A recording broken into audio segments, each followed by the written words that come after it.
at League Two level, you can't have a side made up predominantly of players in their early 20s. So I have no problem with it, with a core of experience. I feel that last year we missed. I think last year what we really missed was the like a Jay Spearing figure. I think in midfield, just somebody who's very experienced, been around the block, knows when to commit the odd foul in the referee's face. And I felt we were a bit naive and we were lacking that last season. So I think we'll all have seen Chris Dennis over the years. We'll all have seen him score goals against us over the years. And he is your nasty Manx centre forward par excellence. He is in your face, niggly fouls. And I'm sorry, but I know Rich Davis has been calling out for this. We need that dog in the team. We're often too nice. I think he is horrible to play against, and I'm absolutely all in favour of this. I think we need something like that. Do we still need another striker? Potentially, yes. He is 33. Were he to get injured, we're suddenly in exactly the same trouble as last year. I do appreciate Charlie Jolly is back, and I think we're all rooting for him. A local lad, someone who's had a terrible time with injuries, and really hope that he can kick on this year. But I mean, Dennis scored 20 goals last year. I know that everyone's saying it's best season in ages. He may not necessarily repeat it. It was because of Paul Simpson, various things. But what he is a goal poacher. Keep Kieran Morris fit. He can provide chances. Would love Josh Hawke still to be here. I think we need to be realistic about where we are as a football club in terms of our budget. We cannot be splashing big bucks to attract centre forwards from the league above. We're not Wrexham, simply enough. And we're not Bradford either. We're not getting 15,000 through the gates every week. So I think for our level, this is a good sign-in. I think he will get goals for us.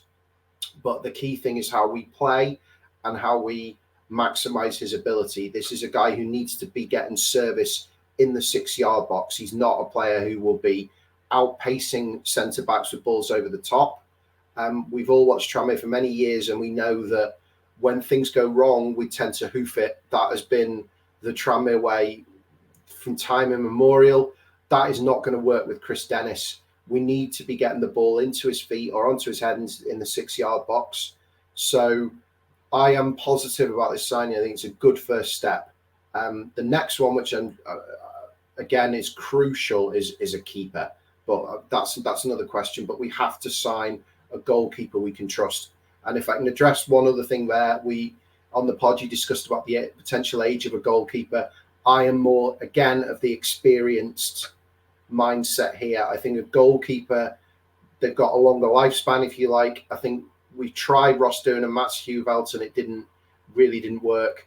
I would like an experienced League Two operative. I'm absolutely sure that there is a goalkeeper, maybe he was second choice at a big team in League Two or a team in League One, who would jump at the chance of being first choice at Tranmere. So pleased with Chris Dennis. Now let's get a goalkeeper in.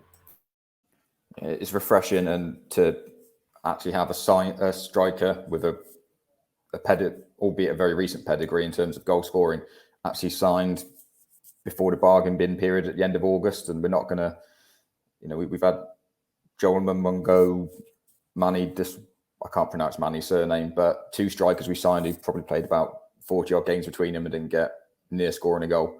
So it's the number. And as Will said, being realistic, who else could we expect? We're Tranmere. We've got a middle of the road budget by the looks of it. We're not Wrexham. We're not Stockport. We can't go and poach someone else's top striker. And if we were looking at a striker to fit into the development model who had a bit of pedigree, who was 22, 23, then it would be completely out of our budget, I would presume.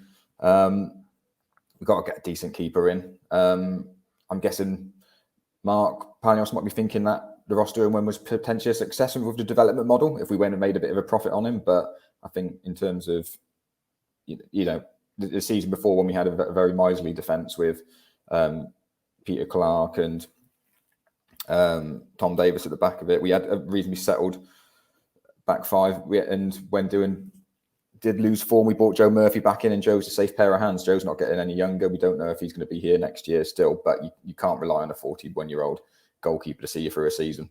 But yeah, in terms of business, if we can get obviously as much done as early as possible, that's great. And we've lost Matt. We have, mate. We can talk if you want. I assume this bit will be edited out. So, he's back. Yeah, there he is. He's back. Just dodged out for a second. You with us, Matt? Yeah, Matt. Can you hear us? It would seem not. You back, Matt? Yeah, I don't know what happened there. I just heard you say in terms of business, Graham, and then you disappeared, or I disappeared.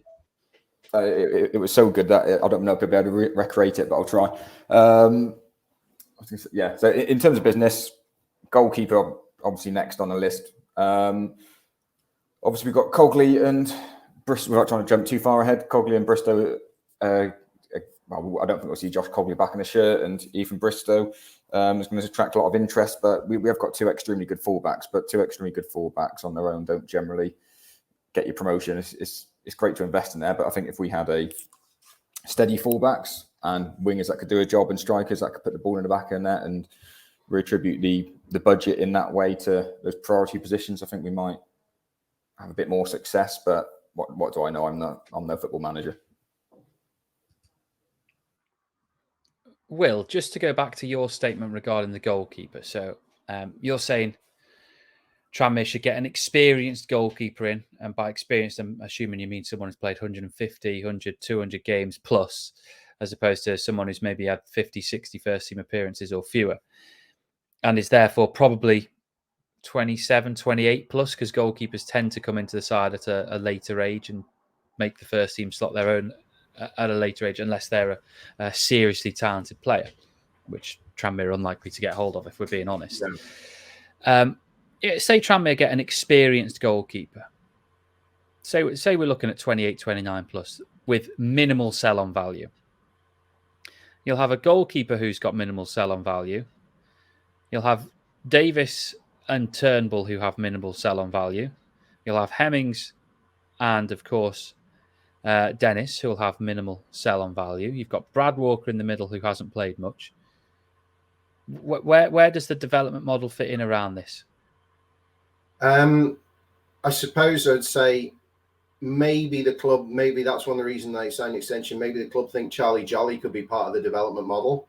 If they get him fit, if he scores a few goals, that might be a striker that, I mean, strikers, as we know, are at a premium anyway. That might be someone they're looking to sell on.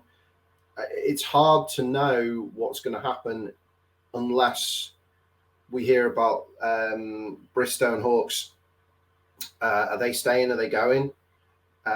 If they are going, then again, is it the development model's been a success because we made some money for them? I think that there are maybe some key positions where you would like some experience, and I would say goalkeeper is one of them. Centre half is another, which we have. Central midfield is another, and centre forward now with Dennis we have. So I would be quite happy with an experienced goalkeeper and maybe an experienced head in the middle. Apart from that, I would be happy with younger players. We've had two young fullbacks. It's been a success. We've had a young winger. It's been a success. So I hear you, Matt, and I know what you're driving at here. I just feel that you need a few experienced heads for the young players to play around. I also feel the club have been aware of that. There's a lot of talk coming out from Ian Dawes and other people that we were maybe a little bit too inexperienced last season. We went too far the other way. So just a core of 4 or 5 experienced players, and then great build some young talent around that. But yeah, we will need to get some younger players in. Otherwise, what is the point of this development model? And I suppose, again, it comes down to the fact the only success story really of the development model has been Bristow. So, but again, we can't really know unless we know whether he's staying or going. So I think a lot depends on Bristow and Hawks and their future. I would love to see Josh Hawks stay. I think he's grown into a real player and was one of our few attacking threats.